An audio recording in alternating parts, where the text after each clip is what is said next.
actually. And the recordings are always available on also on the same website, eltonvargas.com. There's going to be an educational video or educational section there where there's books that I've read and like helped me out significantly. There's some files like contracts and a bunch of things in there, quizzes if you want to help yourself get started in your journey in real estate. Everything, all that is on the educational side. Of course, there's also the calculators, which I'll be showing you how to use the calculators today as well. The calculators that help me because I used to struggle in the beginning when it comes to like analyzing properties.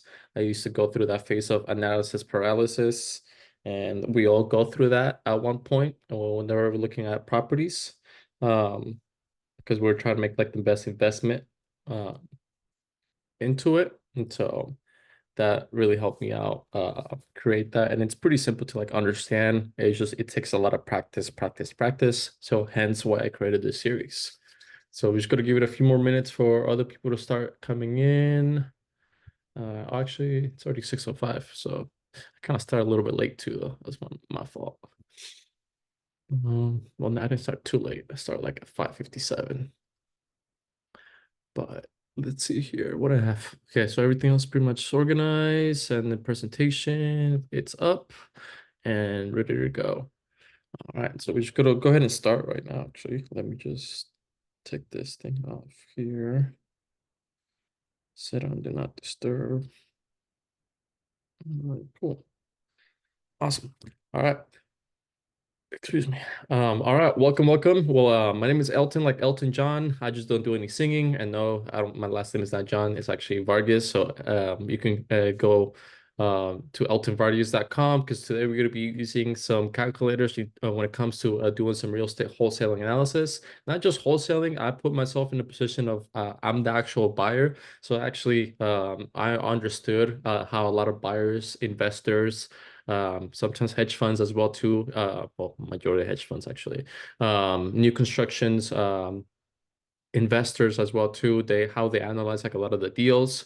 And I've been doing that for the last 10 months, transitioning to buying like my own property at the moment out of state. I'm located in California. It is very expensive out here in California. Taxes are also very high here in California. So if you're looking for like your first investment, I always recommend always look at a different market, just because you can always find something in a different market.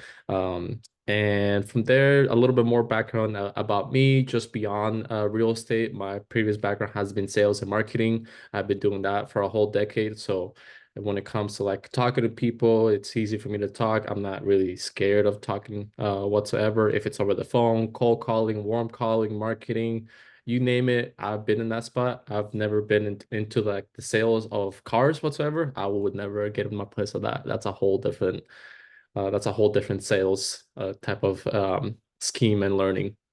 But everything else, I mean, sales is sales, regardless. You're just pitching everything, but that's a little bit more about me. And more like on my major. My major has been aerospace engineering. So the numbers, especially when it comes into real estate, they came out flawlessly easy. I can't speak in behalf of everybody. Again, everybody has different levels of understanding numbers. That's perfectly fine. I try to simplify things as easy as possible is because it's meant to be really easy. It's just sometimes we complicate it on ourselves just because we have a specific mindset, or we're just stuck at a specific mindset that we're trying to level it up. And so we just have to break through. And then breaking through sometimes is by having somebody else coaching you, or somebody else just guiding you, or just answering your questions. That's what this whole series is about, is to answer your questions as much as possible, give you as much information I can when it comes to analysis, because when we're looking into real estate wholesaling, there are major steps. What is this? 3, 6, 9, 11, 11, 10, 10, 11 steps that we have to execute from finding leads to getting the address of those leads, phone numbers, calling them, determining like the numbers, how much you need, reaching out, asking questions, and then getting like the contracts and everything set up. There's quite a amount of steps, and these major steps have little steps beyond them. So it just takes a little bit more time. So real estate, in all reality, it's all about time. It's about numbers and having a tremendous amount of patience. If you're able to master all those three, your success is limitless. You're the only one holding yourself back from that. So again, it's just keep it as simple as possible. Be a sponge, absorb, because you're constantly learning. Real estate, not every single property is going to be the same. You're going to be learning exponentially from different properties because each single property is going to be very unique in terms of condition, in terms of motivation, in terms of history. So all of it, you will definitely learn from that experience. So put yourself on taking this step. Actually, coming to the meetup is already step number one. The next step is start taking action, start implementing some things, start making your first call. Even if it's just one call a week, that's literally helping you get through that next step. With that being said, I just want to get started with this. My main section that we'll be focusing in this whole series is about estimated repairs and maximum allowable offers. And how are we going to be analyzing that? We are going to be using two live examples, both on the rental side and on the flip side. Those are the two most common investors. There's literally nothing else that you can do with the property. I mean, if you were trying to do new construction, then that's going to be a whole different thing. So I don't really focus in terms of that because you are able to wholesale land. But if you're wholesaling land and then somebody else doing the construction, then again, that's a whole different section as well too. So you can wholesale properties, you can wholesale mobile homes as well too. You can wholesale multi-families. So it's all about just getting the job done and figure out what side makes sense. But today's main focus is again single families and multi-family properties. And so with that being said, let's jump right into it. The very first thing we have to understand about real estate when it comes to analyzing properties is understanding what the condition of it is, if it's already fully updated or if it's not fully updated. Majority of them are not going to be fully updated. So we have to understand the first value of the property and then figure out how much would it cost to fully update or bring the property from 1950s standards all the way up to 2024 standards. That's updating the kitchen, updating the bathroom, updating the floor, lighting, walls, utilities, landscape, what else? HVAC, roof. So you windows, doors, hinges, you name it. Is basically how much is it going to cost to bring the property up to its value and what that value is going to be. And we call that ARV or after repair value. Simply, the word says it, how much the property is worth after it gets fully repaired. When it comes to working with investors, it's about understanding how each of them do things. They all are going to do their numbers and their due diligence very differently across the board. But I will tell you right now, investors one and two are the most common ones nationwide. You are going to come across a few investors that are going to be doing things very differently. Hence, I brought investor number three into the picture. So if you guys can see it, but the number one thing that you're able to notice is ARV is going to be the number one thing that all of them do need before making their decision in an investment and considering any other risks into it, is understand what the property's value will be from there, or how much will the property appraise for once it gets fully updated. Now the next step into it is understanding repairs. Repairs is going to be very conflicting. And what I mean by that is the sky's this limit on repairs. I like to stick to average numbers, aka these average numbers that are listed over here on price per square foot. There are markets where the market is going to be very expensive, like California, Florida, New York, Massachusetts, Texas, Pennsylvania, Washington. So like major cities in the US where it's not going to be the parts that are expensive. It's going to be the labor that is going to be expensive. So that's what gets those prices to rise up. But again, I like to stick to the averages. The reason why is if I'm looking at a property or analyzing a property and I ended up concluding that it needs roughly around $40,000 in repairs. If I bring it to investor number one is going to tell me, oh, this doesn't need $40,000. This actually needs $60,000 or $70,000. And if I bring it to investor number two is going to tell me, this doesn't need $40,000. I can get away with $20,000 for this investment over here or this opportunity. And that's the thing. That's the reality is the numbers are not going to be very down to like the dollar. There's always going to be something unexpected to happen at every single property. There's always something that is constantly going to be happening. I've experienced it. If you haven't experienced it, that's perfectly fine. If you have experienced it, great for you. That gives you more you have more experience in that, and then now you have that extra knowledge. But that's literally the reality of things when where investors are looking into like the properties, they overestimate for any inconveniences, or they already work with a specific contractor that they're able to bring their costs way down. So just be aware about that. But again, when you're looking at repairs, stick to these average repairs. So if we were looked at a light repairs type of property, this will be considered a property that it's fully updated. It just needs a quick touch up because the tenant moved out, or maybe there's a few tenants. If you're looking at a property that is a quad, let's say there's two tenants living in it, and then the other two tenants are vacant, then the other two apartments are going to be just needing either a change in carpet and just a quick paint and a quick cleanup. It's going to be pretty much it. Sometimes you're going to come across properties that are 2000, 2010, and they just need that a little bit something different of a coloring scheme. And again, it just changed like the carpet just because everything else, it's pretty much up to standards. Maybe because the owner or the seller, they already did like a lot of updates themselves during the time that they lived in there. So it's all about understanding that. But light repairs are going to be pretty simple, carpet and paint. Average repairs, this is now where we're getting into those fix and flippers. Fix and flip investors, they're going to be between $25 to $40 a square foot. This is where we start looking into like properties that are really outdated. And when I say really outdated, I'm talking about 1900s all the way up to like 2000 homes or 2005 as well too. These are the properties that are going to need some type of work. Major locations are always going to be floors, kitchen, bathroom.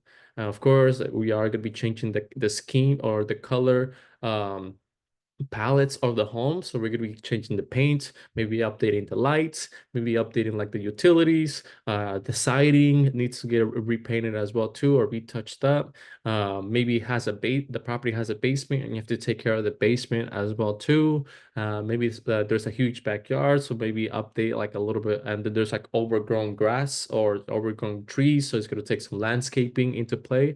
So this is going to be again close to those average repairs. Now, a full gut job repair, think about a property like this.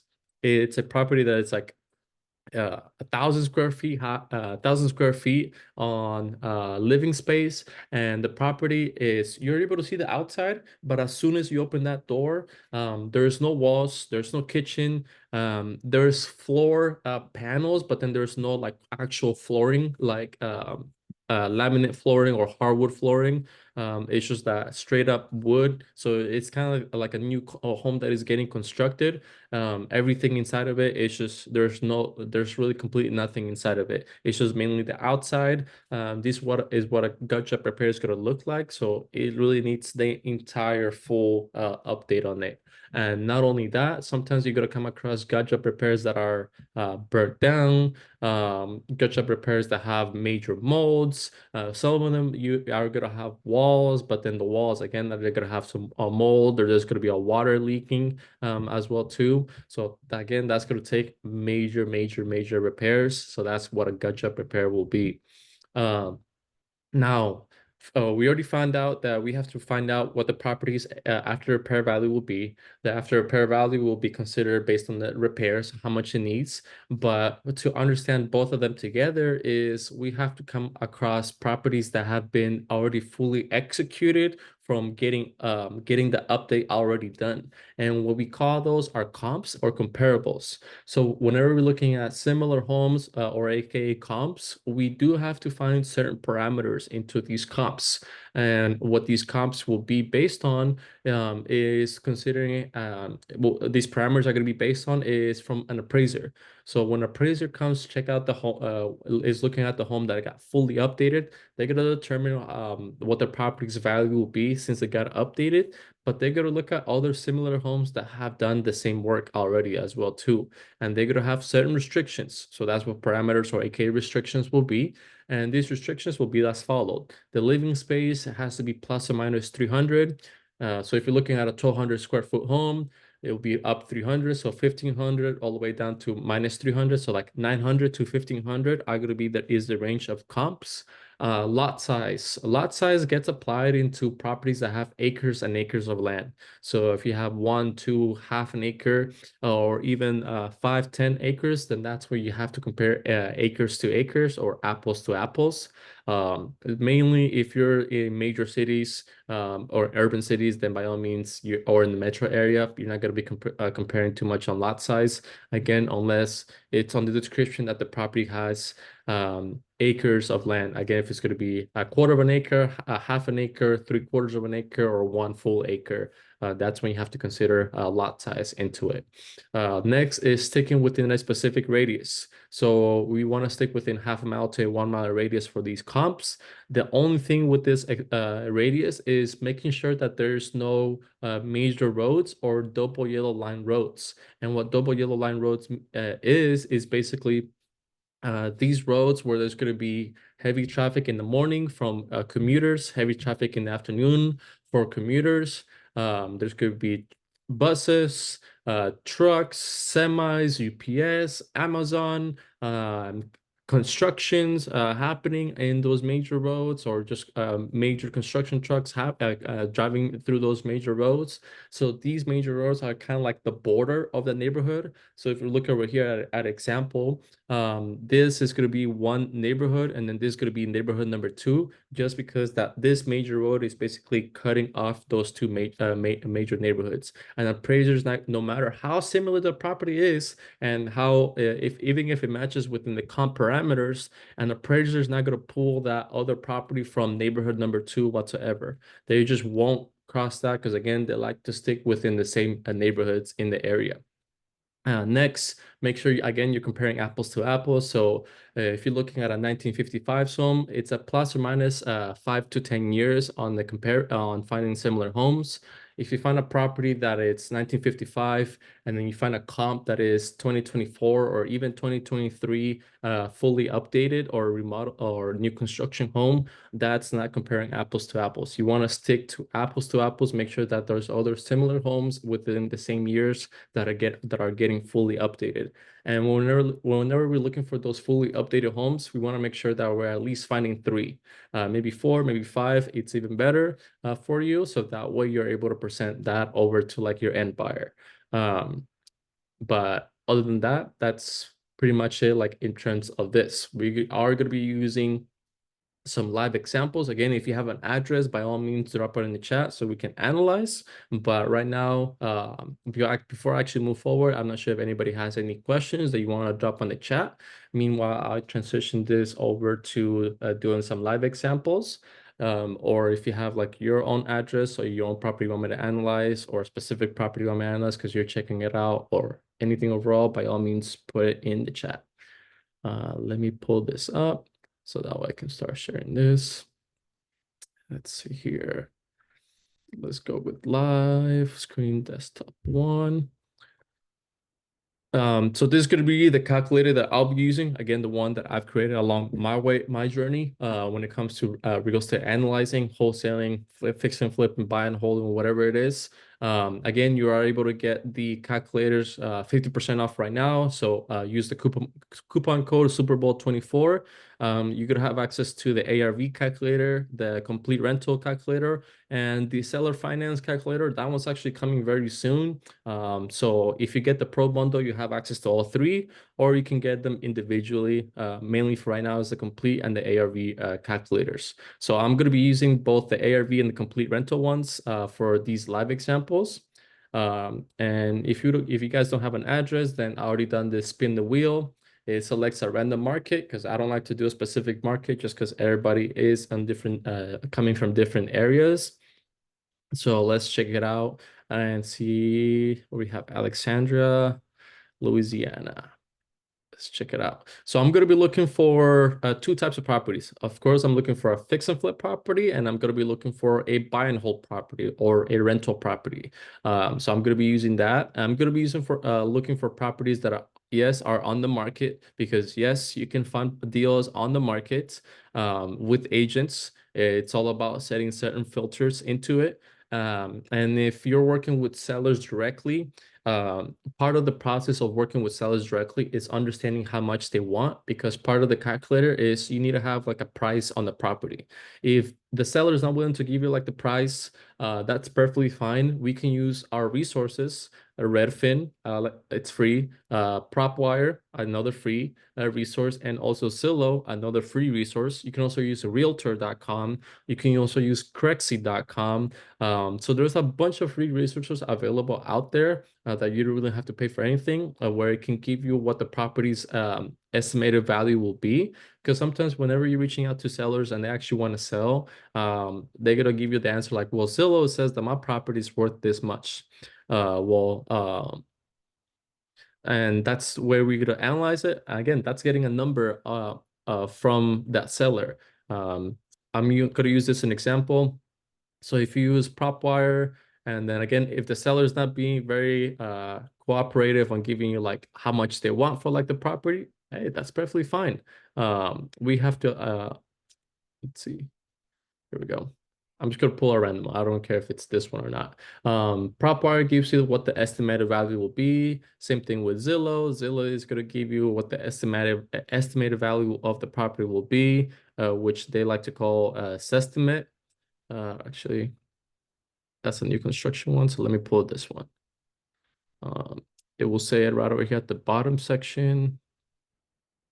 Um, it will usually say right over here, Sestimate. So that's what a lot of sellers like get like their numbers as well too. If you happen to come across homeowners that are for sale by owners, so that means they don't have an agent representing them, or rather they're listing the property themselves without an agent representation, which they're basically doing the job as a realtor. So they have to be ready for all those calls, texts, offers, and then determine what offer best helps them out. Sometimes it takes a long time for them to sell it just because they're very stern on the price, and that's perfectly fine. They either financially attached, meaning they spend a lot of money on the property to like update it, or they're emotionally attached where there's a lot of history in the property and they just can't get away from it. But if you find the motivation of the seller, that's truly the key of it, and also determine how quickly they want to they're trying to get rid of the property, then those are the two major keys to coming with an offer and getting like a deal done. Just because the seller is really motivated and really wants to execute as quickly as possible, which I've come across this year. For some reason, there's a lot of for sale by owners that want to close in 2 weeks. And honestly, that's rather quickly, which it's definitely doable. But if you want it that quick, it's going to be a major discount, or the property is conditioned. It's like already in great conditioning that it just needs like little touches here and there. But for some reason, a lot of sellers want to do like 2 weeks of closing. But part of that issue is that there has to be an inspection period to be done, and usually that inspection period does take between 12 to like 15 days.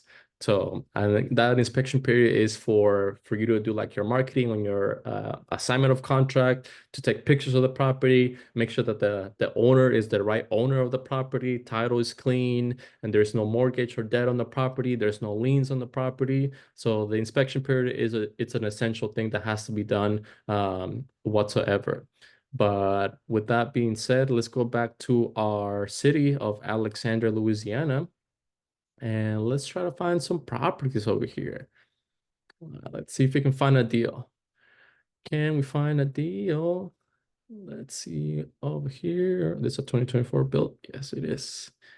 Awesome. All right. Why does this look different? Oh,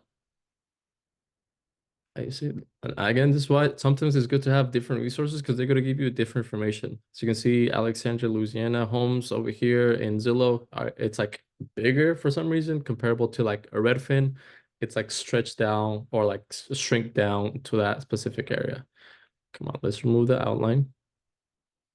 And looks like there's more properties on, I think it's just Redfin. Sometimes Redfin, for some reason, it like lags on pulling properties. But let me remove.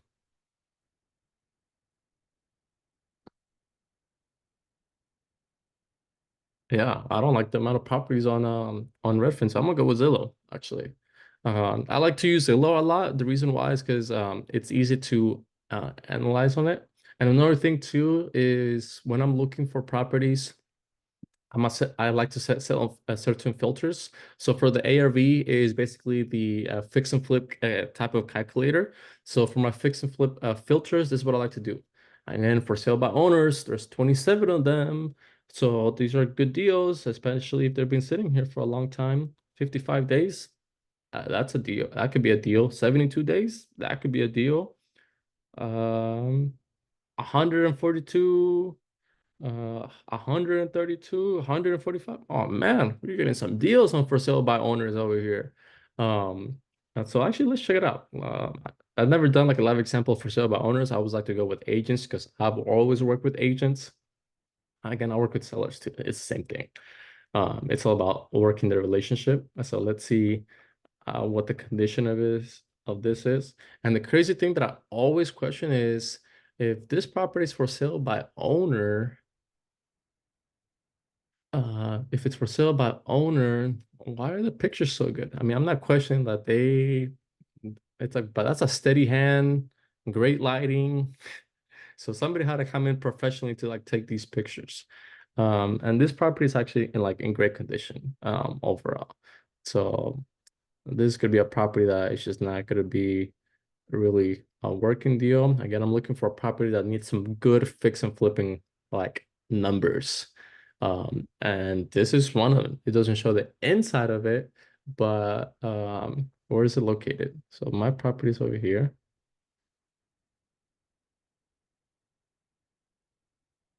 Also, they're across from the river, the Red River. Yeah, they're across from each other on the Red River side.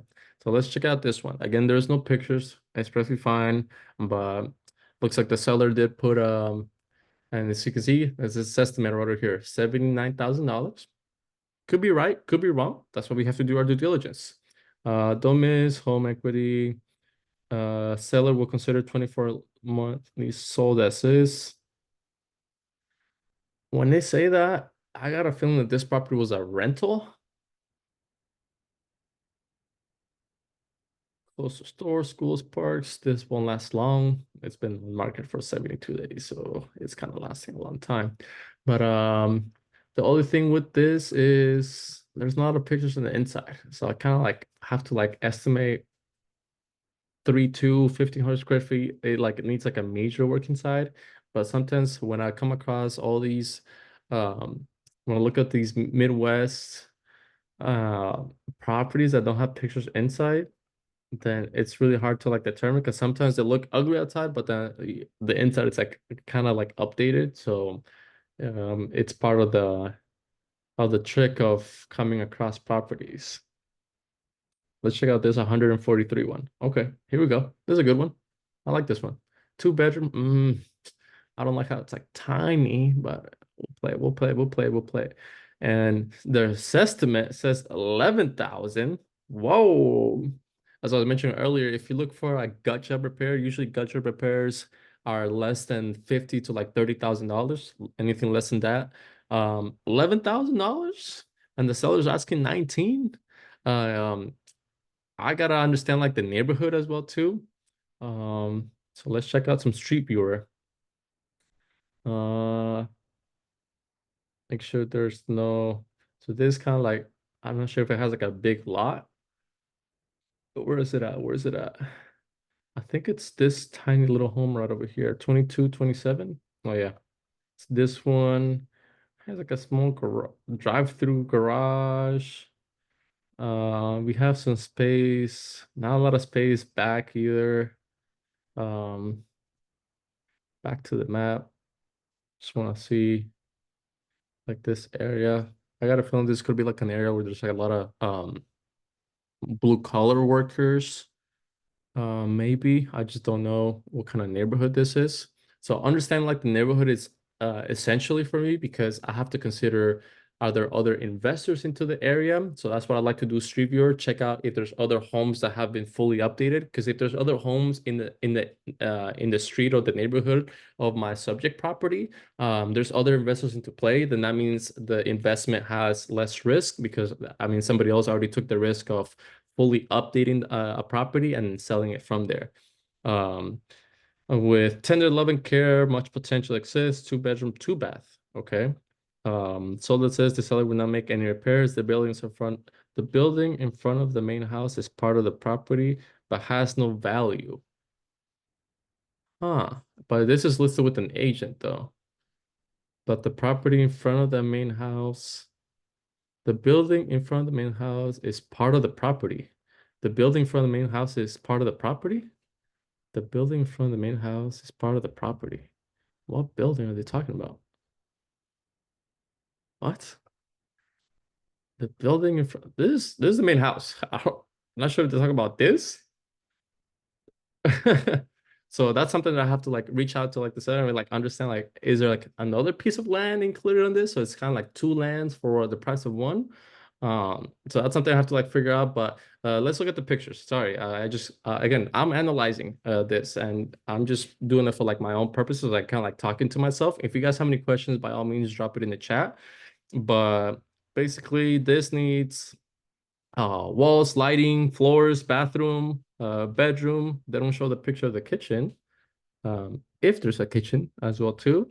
Um, but basically, yeah, it just needs like a full thing, and also just like a little bit of the landscaping. Check the roof. There's no pictures of the roof as well too. So those are little things that I have to like inquire for it. But let's check it out. Let me pull it in the address. Let's go through here. I already know where my subject property is, right over here, just because this city is not too big.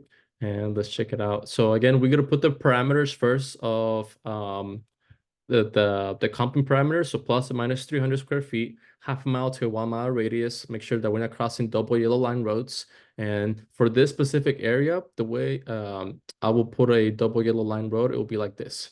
Let me just duplicate it. Just because again, I like Redfin for the street viewer version of it. Um, this is what I like to do is pull this, pull the little map right over here, and I'll like to draw this little guy. So as you guys can see, Broadway is that major, it's a double yellow line road over here. So this is kind of like the main highway where we're gonna be again cutting it off. Um, and then let me check out some of these other streets as well too, like Ninth Street. Ninth Street, it just looks like it's at one of those alleys or again. So this is going to be my quadrant right over here. And also Third Street. Looks like Third Street is my border line as well too. Oh, uh, LA1. It's not my border. Actually, it is my border just because there's a lot of cars coming this way. Let me see. I always like to, if there's more than 5 cars, it's a high traffic road. So I know for sure an appraiser won't cross it. So I see three so far and four with the Uber person. So no, I think we can get away with that. We can probably get away with it, but I'm gonna play it safe and say, yeah, it's a border for me. So this will be where I'm gonna use the drop button from Redfin. Even Zillow has it as well too. And then you guys are able to draw. Okay. Come on, draw, draw. Okay, so it looks like Redfin's having some technical difficulties. Let's redo this again. Last 6 months. And then also we're looking for properties. We're looking for properties that did sell in the last 6 months. Reset. Not sold 6 months. 6 months. All right. And it looks like there's nothing. Nothing has really sold on this area whatsoever. Especially on the area that I'm trying to look for. Again, this is going to be my area right over here. That's my radius. That's where I have to look. Even if I were to go back all the way to like a whole year, there's still nothing. 2 years, really nothing going on. So this is an area where I'm not gonna be able to get a deal from this property, no matter how much I want to like force it into it. And that's the thing. Sometimes some deals you can't really force it. And the other thing about it too, I didn't like it was kind of small. I like to look for properties that are at least 1,000 square feet and higher. So again, that's why I prefer to go with agents, just because for sale by owners, it's going to be a little bit more challenging from there, just because it's specific areas that they want to sell. When comparable to for by agents, it's going to be more broad. There's going to be uh, more availability. So let me set up my filters of because I didn't set up my filters. So I'm looking for single family homes. So I'm looking for houses. I'm looking for properties that have at least 1,000 square feet and higher. And I'm looking for properties that are not beyond 2010 built. So anything below 2010, because again, I'm not looking for new construction homes. And the major of it all is look for properties that have been sitting on, um, this doesn't have 45 days, so it looks like we have to go with like 90 days. So let's check it out from here. Let's see what we're able to find. And I always like to go with like the lowest price, just because the lowest price one is gonna have price cuts, or it's been sitting already for a while. So this is an example of a gotcha prepare 1,400 square foot home. Great. Looks like we already have like a fence in play. Awesome. And this is gonna need definitely I will consider this a full gut job repair. Take down the walls, take down the lighting, wiring for electrical, windows, flooring, kitchen, which they don't even show a picture of the kitchen, which is probably right over here. I will double check like on the mold as well too. The outside of it, it's really nice. It's black and white. Looks like the outside was taken care of, but then just the inside, it was just mistreated and just abused overall for this property. So let me check out where this property is exactly, so I can analyze it. And also let's check out the neighborhood. So street viewer. Uh, you guys can see it's a great home, even with this one as well too. Great coloring. So I'm looking for again, are there other investors in the area? If there's other investors, that means the risk drops a little bit. If there's no other investors in the area, then the risk is going to be a little bit more higher. So that's the thing we have to consider. How many other properties? And what I like to do with Street Viewer too, it opens the door for you to find other properties in the neighborhood that are just completely like mistreated. You get the address for that home, and then bam, now you have two properties in that area. And then you can bring kind of like a bundle to your end buyer. Um, this is I thought this could be fully updated one. So there's no other investors like in the area. And then right here we have like a major road, double yellow line road. So again, I can't compare to anything to all these homes whatsoever. So again, that's an example of a double yellow line road. This could be a high traffic area, but I'm trying to find where exactly this property is at. Let's see, 149. All right, cool. Let me remove this. And so it looks like my subject property is going to be uh, right over here. Let me see one more time. What's that street? What's the name of the street? Willow Green River Road. And I'm trying to find it as quickly as possible for you guys. Here we go. So this is kind of like the neighborhood that I'm sticking with for my subject property. So the square footage of it, again, 1,400, 3.2. The year of the property, 1939. So again, we want to compare apples to apples. So let me start putting those filters in. So I'm looking for a single family home that sold in the last 6 months. Minimum square footage is 1100 all the way up to 17. Is it 1492? Oh, okay. So we gotta go with that 1800 actually. 1800. And let's see what we're able to find. So uh so same thing. Nothing on this area, man. Just Louisiana, Alexandria, Louisiana. Just not a lot of other buyers coming into play. Let me check out through Zillow. So let me duplicate the tab, go back to where the property was and switch it because again, sometimes some resources have more information than others. So that's the thing that we have to look into it. And as you can see, if you ever come across this, so if whenever you're comping a property and you come across these dashes, that means the state, it's a non-disclosure estate. And what that means is any property that gets sold, it doesn't really it's a non-disclosure because they don't show you how much the property actually sold for. So there's quite a few states that are non-disclosure states, some and other ones that are disclosure. So the ones that are fully disclosed, it will show you how much it is sell, but it looks like Louisiana is one of those states that are non-disclosure states. So they're not really going to show you how much the home actually sold for, so you have to do further due diligence to find how much a property did actually sell for. So let's look for, there's no 1100 over here. Again, that's part of how each system is. And over here it goes up to like 750, not 18. So let's see what we're able to find. Uh, why is it showing me that? So it looks like we have this one, July. Ugh, that's kind of way too far. Oh, I didn't set the sold in the last 6 months.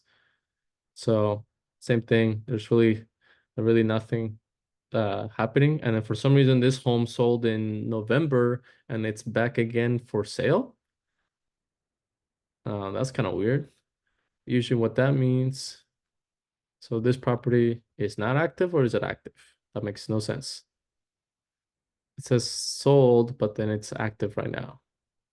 That's kind of weird. Um, so the way I would, when I come across situations like this where I'm not able to find any comps in the area, and then you're like trying to wonder, well, how can I look for properties where I might be able to find comps? Then reverse wholesale. So the way I like to reverse wholesale is doing this. Um, it's a little strategy I've learned just like understanding like how the market area is.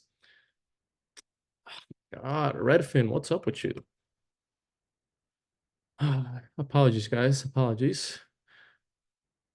Should this thing be? All right, cool. So the way I would reverse wholesale is this. I would, if I'm looking at my area, let's say I live in Alexandria, Louisiana, and I'm trying to become a first wholesaler, and I'm coming across properties, but when I analyze like the property, I'm not really able to find any comps. Then the way I would do it is find out where the hot market is. So again, I want to stick to neighborhoods because again, that's the way an appraiser will check out like the properties. So the way I would look at into it is pay attention to the major roads. Major roads are going to be a little bit thicker. Neighborhoods are going to be those little thin ones with like all these major squares and whatnot. And what I like to do is look where there's activity. So if you guys can see, there's some activity happening right over here. There's some properties recently sold in that area. Same thing. I like to compare how many properties sold in that comparable to this quadrant right over here. That's another neighborhood. Um, Same thing. It looks like over here, I have a couple other properties right in this area. So that's what I'm looking for where the most activity is. Over here, there's 24 homes. Over here, there was 12 homes. There was 12 homes over here that if I do it right, 12 or 15 homes. Yeah, 12, just because 11 homes. So that's what I like to do is seeing where there's the hottest market of like actual activity. And I'm looking for the activity in the last 6 months. For some reason, it's just this thing is acting up right now. But that's what I want to look for. If you're struggling to finding a property or to whenever you're analyzing and you can't find any similar comps, then you want to stick to areas where, again, there's lower risk for your end buyer because if there's low risk, that means there's somebody else that has been coming into that area and has been doing already some type of work, fix and flipping or updating to like update like the rentals. Um, or sometimes there's new constructions in that area as well too. So you want to look where the hottest area is. And then so far to me in Alexandria, Louisiana, this is going to be kind of like my area of looking for properties. So now that I know where to like stick to, now I'm gonna go back to for sale, set my filters, and then look what is actually selling on this area over here. Um, Oh, but I'm actually going to go through Zillow, just because again, Redfin is giving me less inventory comparable to like Zillow. So then I'm gonna go through Zillow, go to my area, which my area is right over here. Like this, there's a good amount of properties just over here. So this is what I'm going to be sticking to whatsoever. And then let me remove all the filters. And again, I am looking for houses right now for a fix and flip. And then bam, now I got a good amount of properties. You can even do like the drop button if you wanted to like specifically specific. Okay, hold on, let me cancel this. Let me redraw that one more time. If you want to look specifically for that specific area or what you're looking into. So I will look into this. This is kind of like my area that I want to look for properties. And then press apply, and then bam. Now it doesn't show you anything besides all these homes right over here. And so I got a total of 46 results because again, in the on Zillow, on Redfin, it was telling me that there's been more activity on this area. So I just reverse wholesale a good market where there's a good amount of activity, less risk for my buyers. And then now I got to analyze properties that have been sitting here for quite some time, and then figure out what's going to be like the best opportunity for me on this side whatsoever. Because again, just because how the market is going from here. So now let's analyze some properties. Yes, they are going to be a little more expensive, and that's perfectly fine. It's part of the process. I'm gonna go through like the pictures, start listing down all the repairs that the property is gonna need. Is it gonna need floors, kitchen, bathroom, paints, lighting, roof, windows, siding, landscaping? What is it gonna need? So start listing all that stuff down, which if there's more pictures, it gives you more information. If there's less pictures, it's perfectly fine. It's all about reaching out, but this could be already a good opportunity for me to find a property that needs a quite amount of update. There's paper walls. The roof looks in really good condition. The outside is brick, so it's going to be a long lasting. Yeah, it looks like it's brick, unless it's like a different type of a rock from it. Definitely get rid of all this wood as well too. Remove the carpet. So carpet, uh, walls, painting, kitchen, floor. Did I say floors? Floors, bathroom. What else? What else does it need? As well too. So two bathrooms, and it's a big home too. It's a 2,200 square foot home, so it's going to take a good amount of work. As you guys can see, the siding, this what siding is kind of like the outside of the home on the side of it. It looks like it's in great conditioning. Just check out if there's any mold or anything. Sometimes mold, like on the outside, it could be just from like rain, especially Louisiana. I think it's humid over there. Landscaping might need some work. Just a little thing as well too. It does have big trees. So maybe the insurance might be higher just in case there's like a storm happening and the tree falls, so the insurance might be high over here. But those are things that you have to consider. So I'm putting myself as I'm the actual buyer of this property, and from there determine like what's going to be my risk on this property. So whenever I analyze properties, I am trying to wholesale like the property, but even before I start thinking as a wholesale, again, I put my mindset as if I'm the actual buyer. So then now let me use the calculator because we try to find like a property. It did take some time to find like a fix and flip. So now we found one, and this is a good one, asking 167,000. The square footage is 2260. So let me put all the information over here. Oh, 167.5. Um, I don't think it has like a basement. Uh, does it have any details on basements, facts and features? Is it a crawl space? I don't think there's a basement for this. No, there's not. Construction is brick, so it is brick, and the foundation is a slab. Awesome. Um, 2266 on the square footage. Awesome.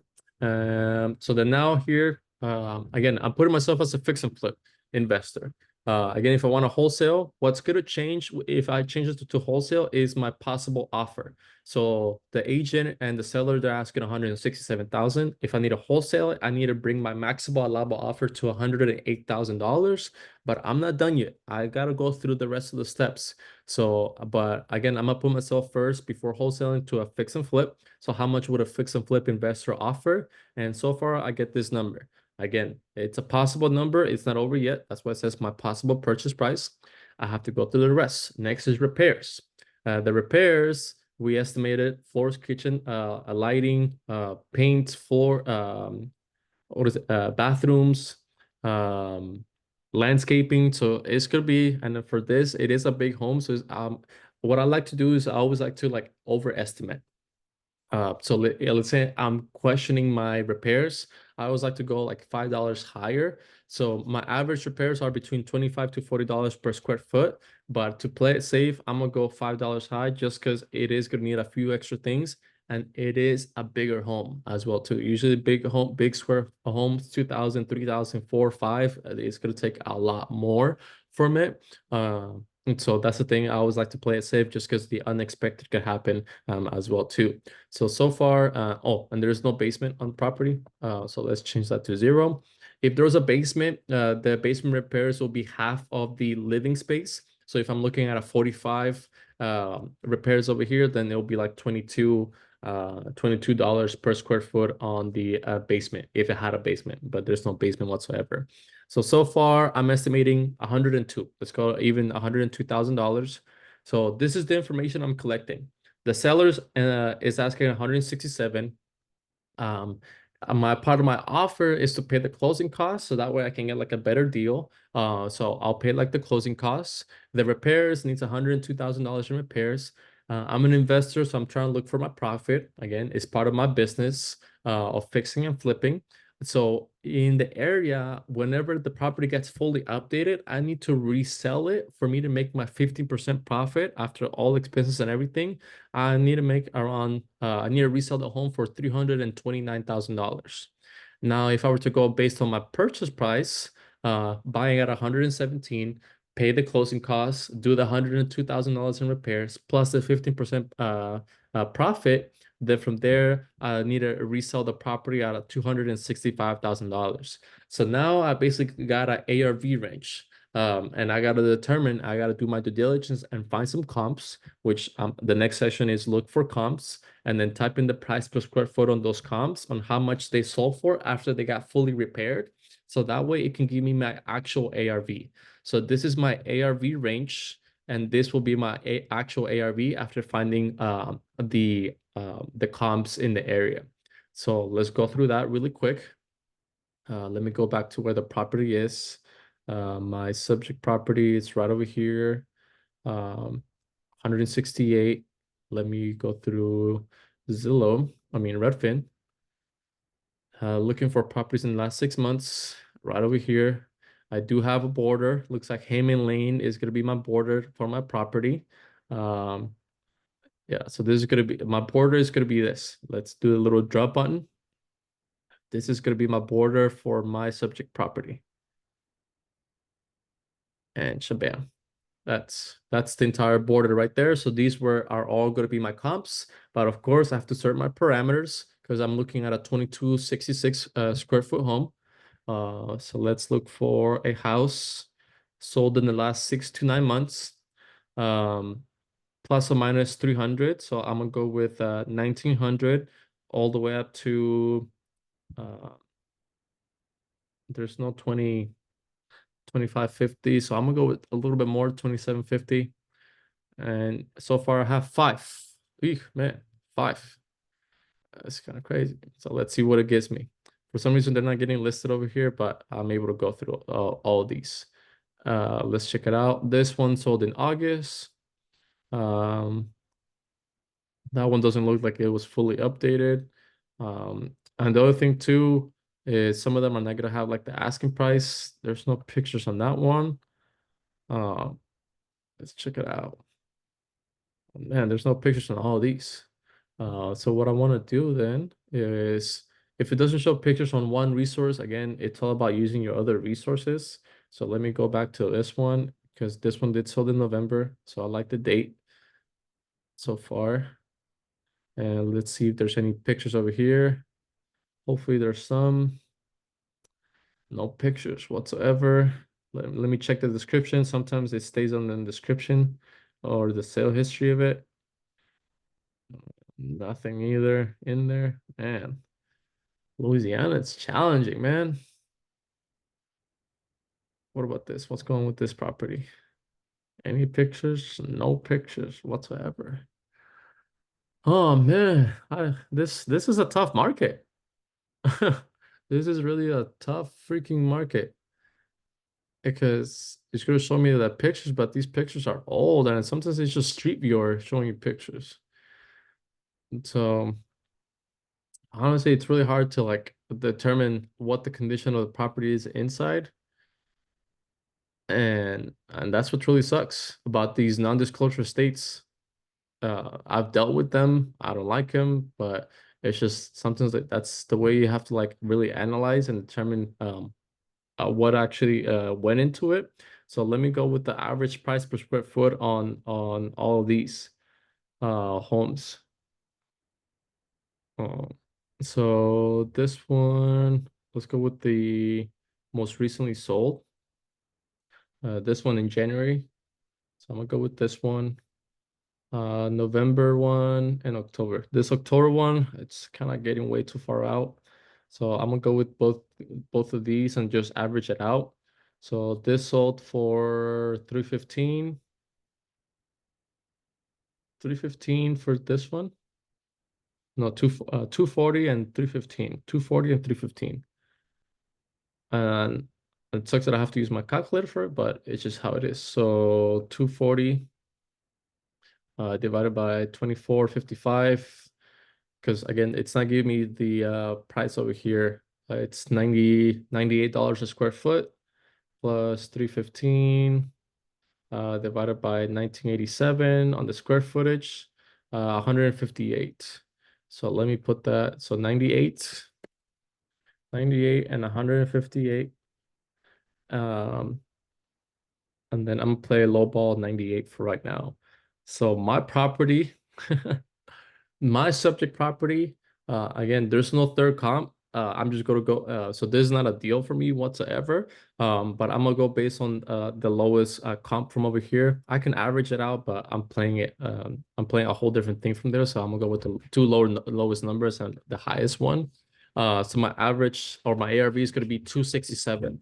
Now I put this number over here on the calculator, 267 400.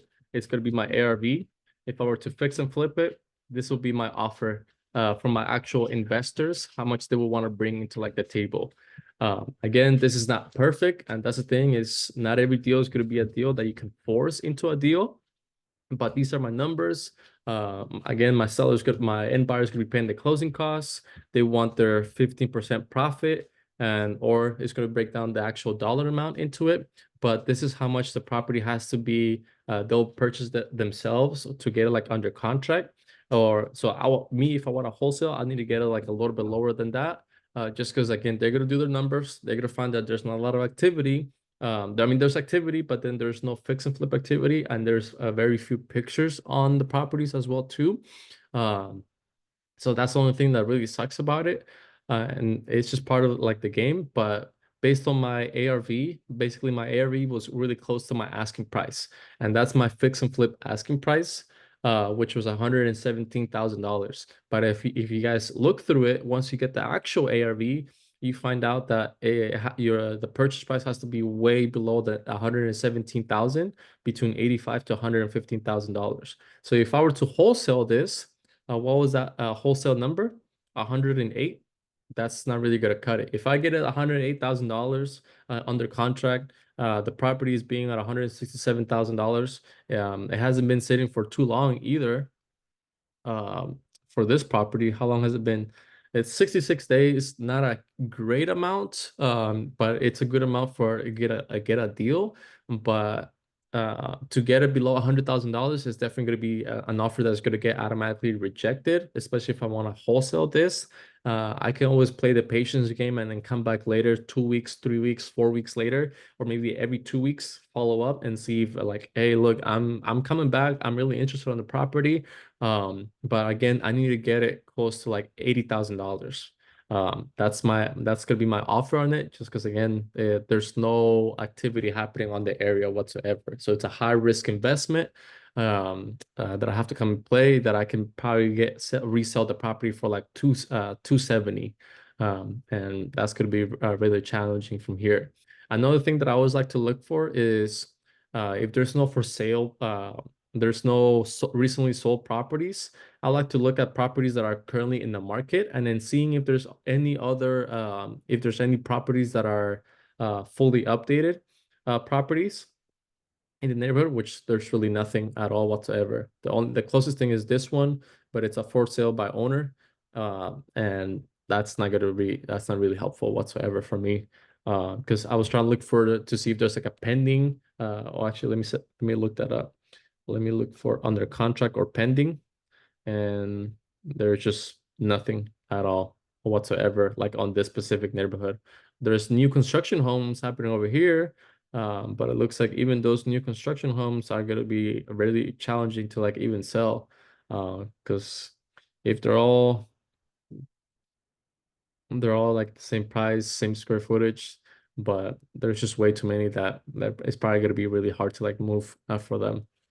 So if brand new homes are selling for like 260, again, getting that 270 ARV, I have to like again put a good amount of money into it, which is why the $102,000 is quite reasonable. It could be more, it could be less, depending on the end buyer. But again, that's something that I look as well too. If these brand new homes are selling for 260, 240, then that's telling me the signal that this is going to be a hard, a challenging property to get rid of, and that my offer of $80,000 or less is definitely reasonable, just because of those new construction homes happening over there selling for less than $270,000. So for me to match it, I either have to put more repairs and like a good amount of repairs to like make this home very unique on this neighborhood, or I might end up getting it for like resell for 270, but it's going to take a long time for it to sell. So now the price is going to be dropping from there. So again, that's where the high risk comes into play.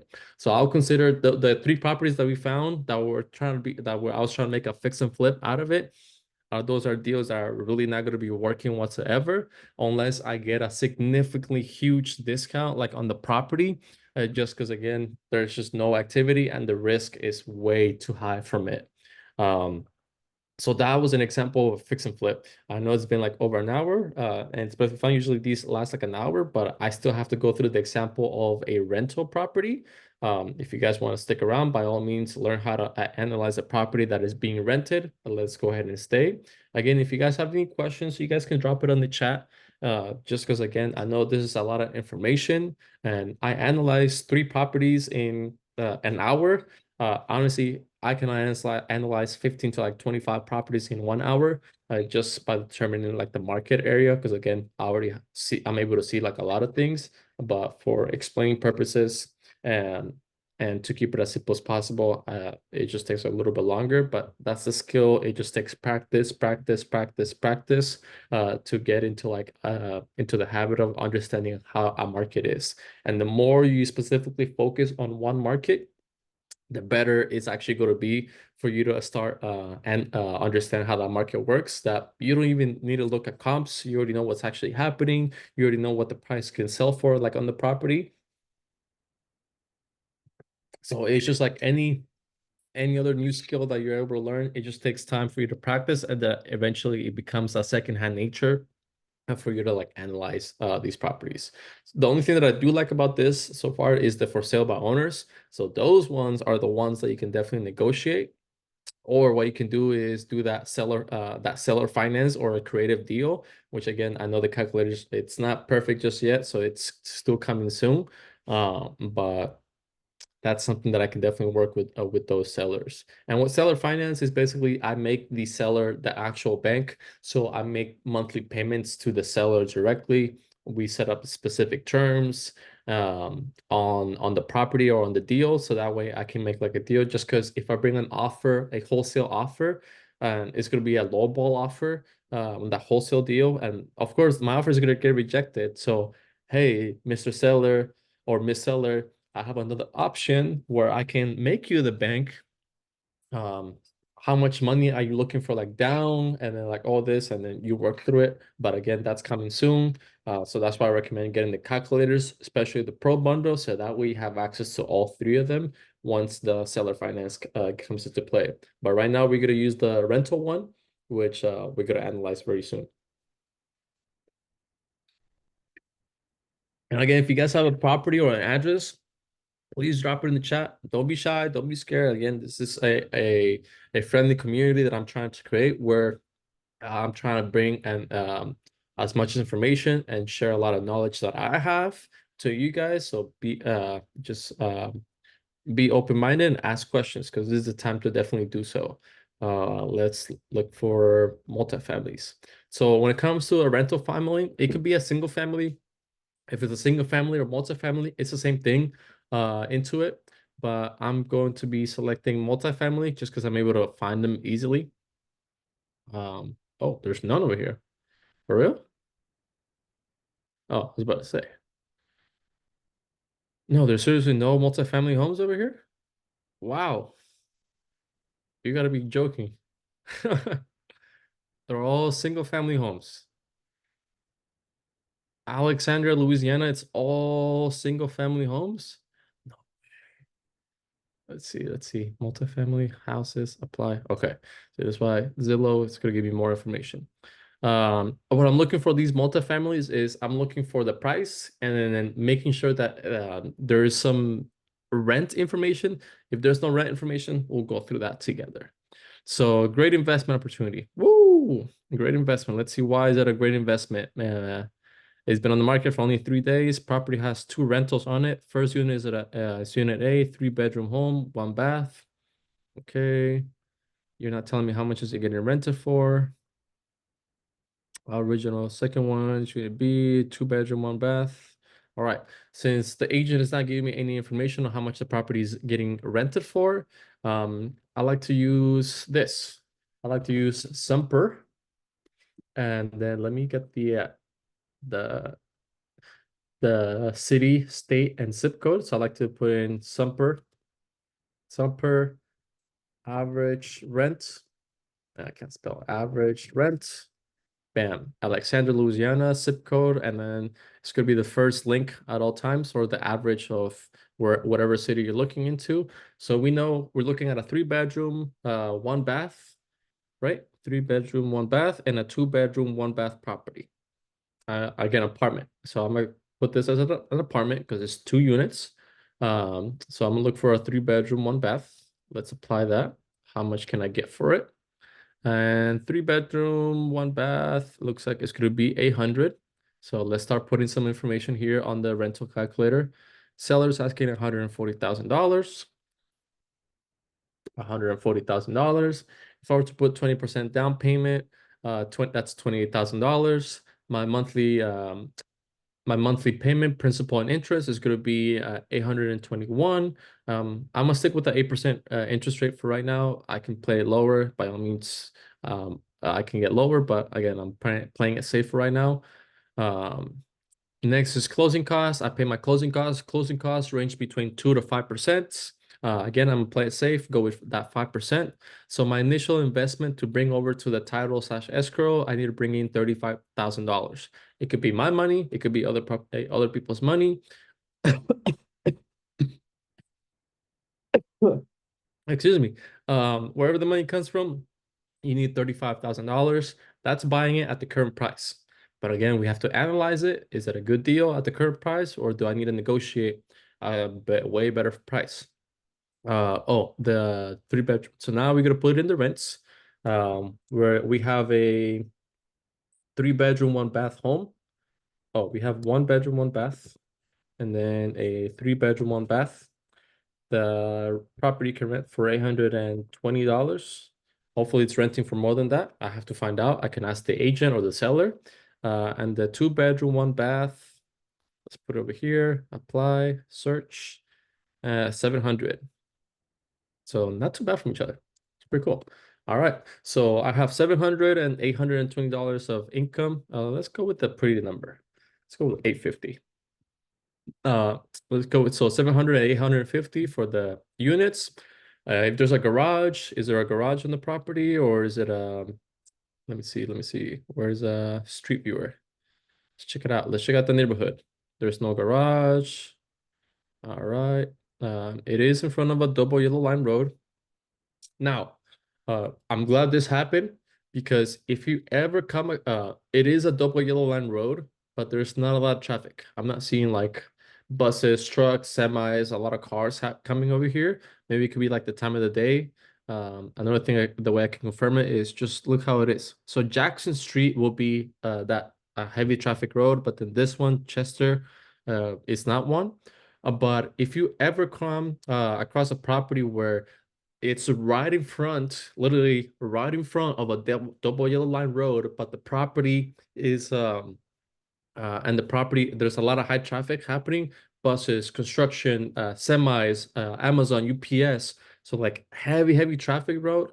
Whatever the price is, you gotta subtract 10% automatically just because that property is a high liability. It's a high liability that a truck or because of the high traffic, something or a car could be coming on your way to that property. And if you're the homeowner and there's a car coming your way because you're in a high traffic road and then you're sitting in front of your porch, that's a huge liability. So it's an automatic 10% discount if you ever come across a property where either it's in the front, on the back, on the left, or on the right of the home. If wherever the road is, the high traffic road is at, it's an automatic 10%. So I'm going to automatically drop 10% from the property over here on the asking price. If I were to have a high traffic road. Of course, for this one it doesn't have it, but again, for example purposes, I'll just drop 10% automatically from that. Just giving you guys some insight. Um, so there's no garage, there's no laundry to place. They're gonna have like the separate stuff, and then maybe extra income. I can figure out if I can get anything, or if not, it's perfectly fine. But so far, I'm bringing in $1,550 of monthly income for the entire year. That's a total of $18,600. My expenses. I can break down my expenses, which my expenses break down to taxes, insurance, HOA, maintenance, vacancy, and property management. I can break each of those down, or I can stick to my standard 40% rule. 40% rule if you have the property out of state. So if you have somebody else managing it for you, or if you're within the state and then you want to manage the property yourself, then you're going to be sticking to 30%. Right now, let's say I'm the investor, so I'm looking for like out of state, so it'll be 40% that I'll be sticking to.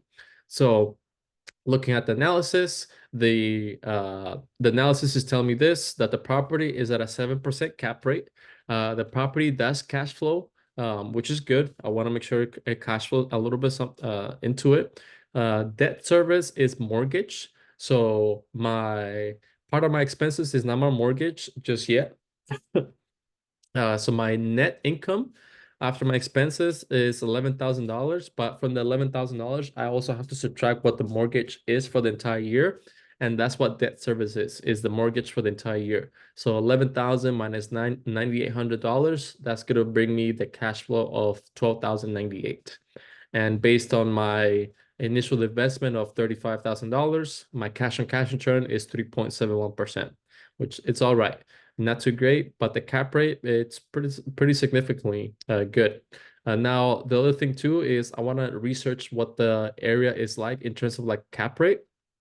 So what I like to do is get the state as well too. And from here, type in on Google average cap rate, cap rate in, and then paste in the uh, let me put that here. So find out what the average cap rate is for my specific zip code and area. And then from here, you're gonna find a couple of resources giving you what the average cap rate will be. Some of them won't give you like as much information, but when you look through it, you are gonna come across one of them.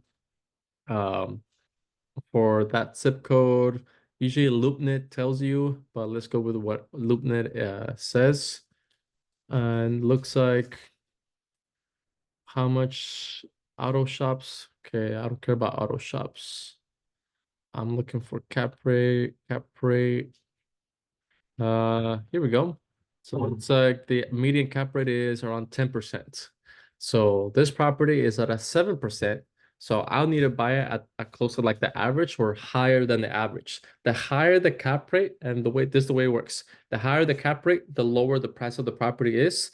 The lower the cap rate of the property is, it's going to be riskier. But it is the property is going to be more in the price. So let me show it to you. If I need to buy it, I want to buy it close to that average, which is the average is 10%, which is already automatically selected. I need to purchase the property around $111,000 for it. If I were to buy it, let's say the property's cap rate is 3%, as you guys can see, the cap rate, the price of it increases. So again, it's all when it comes to like looking at rentals, it's literally all about the cap rate and cash flow, and of course the price of it as well too, which is reflected on the cap rate. So if the average is 10, I want to make sure that I start high and then work my way down to that average, because I'm not trying to buy it lower than 10%. That's what the market is telling me for Alexandria, Louisiana. So I'll honestly start around 13%. I know it's a huge significant difference from $140,000. But again, that's just a part of it. Even though it cash flows a little bit, again, it's all about negotiating. It's right here. It's a process of negotiating, figuring out what's gonna be like the best spot, which the most I would want to get it for. It's like $100,000 on it.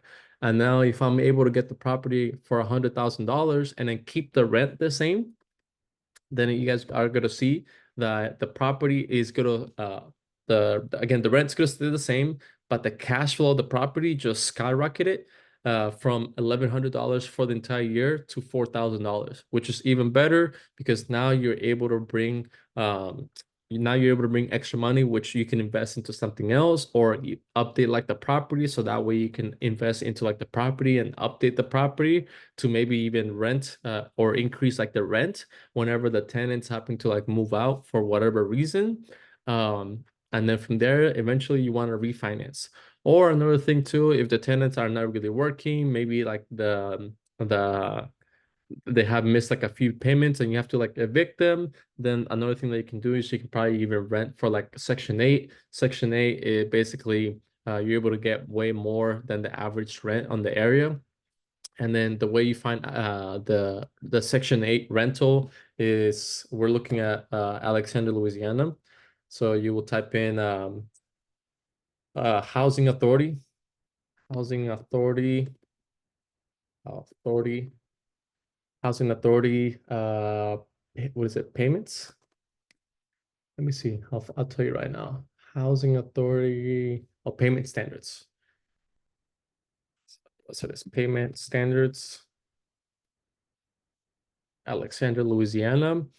And then right here, you're gonna have a couple of resources. The best one is always going to be the from the HUD. HUD.org is gonna give you like right over here. So HUD.gov actually. And then you have to look for like the zip codes and everything to get like the actual the payment standards. So this is for Louisiana. Let's see if we can find it. President Biden. Okay. Care about that. I'm looking for the payment standards. Payment standards. We have to type it in. Payment standards. Housing voucher. Man, why is it not popping up? Let's go through the first one. So that'll be like the number one. Sometimes there's specific ones for like the local one. This is 2021.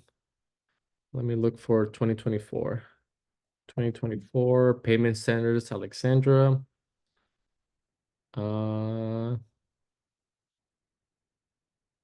frequently asked questions. So you have to pull it over here. Actually, let me use this one. So I think I have it right over here. So this is what it will look like over here. And then I will go through like the the area where there'll be like the where am I? Louisiana. But Alexandria, Louisiana is not part of this um whatsoever, which is perfectly fine. So let's check through here, Louisiana, and then Alexandria. Yeah, it looks like Alexandria is not part of the housing authority.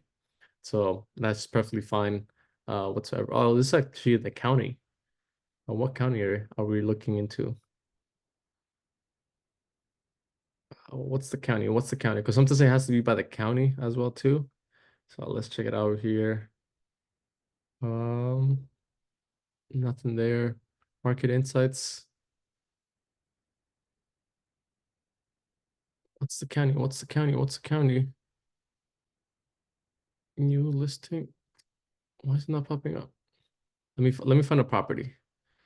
Let me find a property. Let me find a property. Once I find a property, it's gonna tell me right there.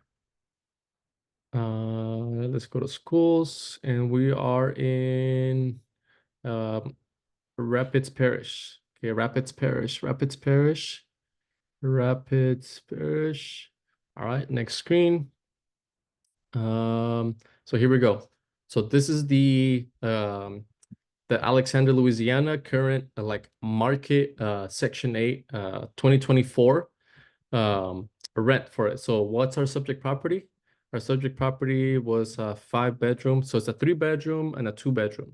So a 3 bedroom can rent out for $1,300, as you guys can saw, comparable to like that 850 that we found on Sumper, or two for a 2-1 it was 700, and over here for a 2-1 is 2024 for 2024 Section 8, it'll be 995.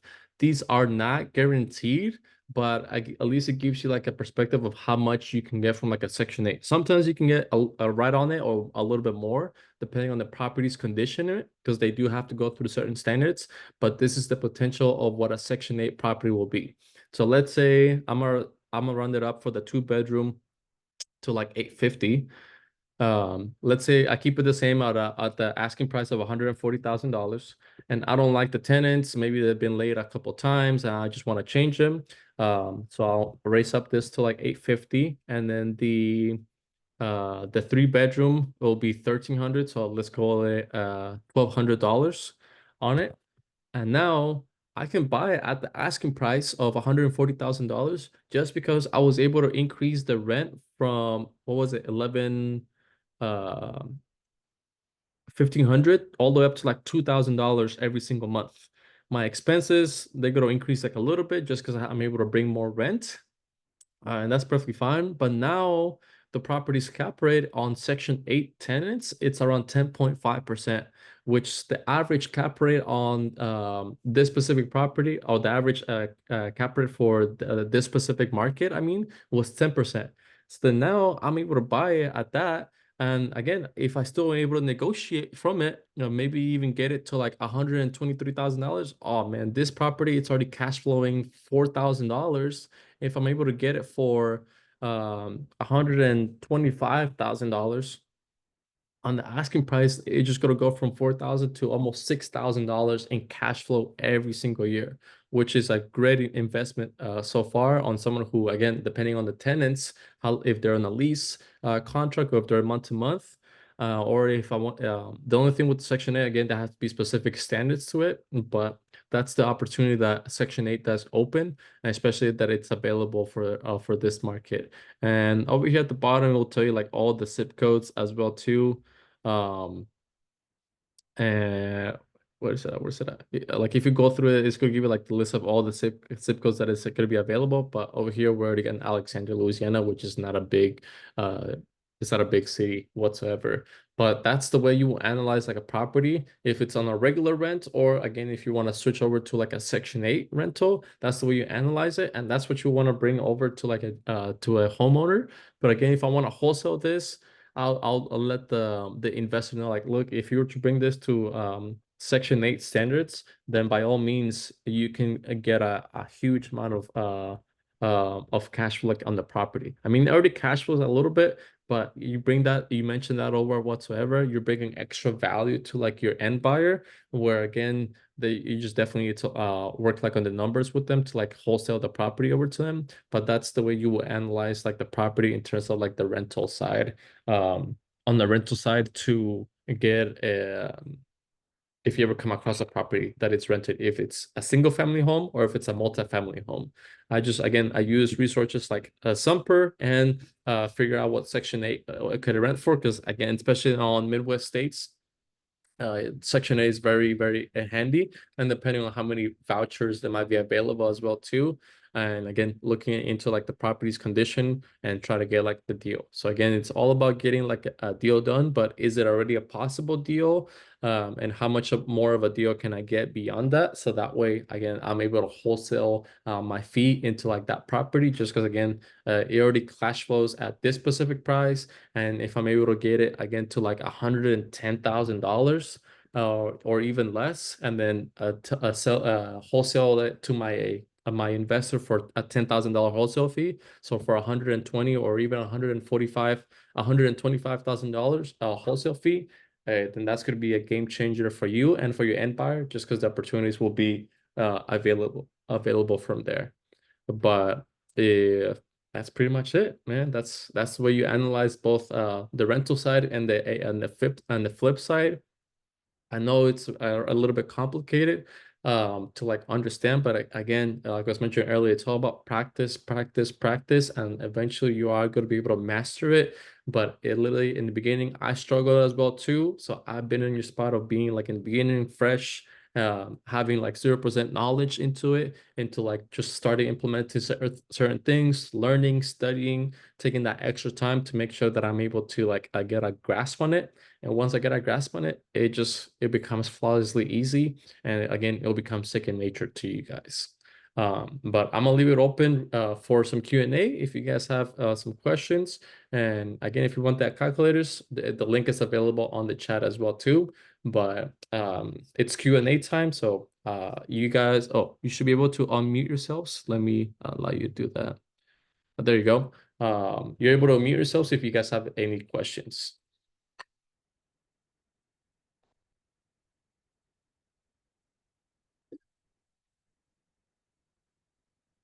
No questions?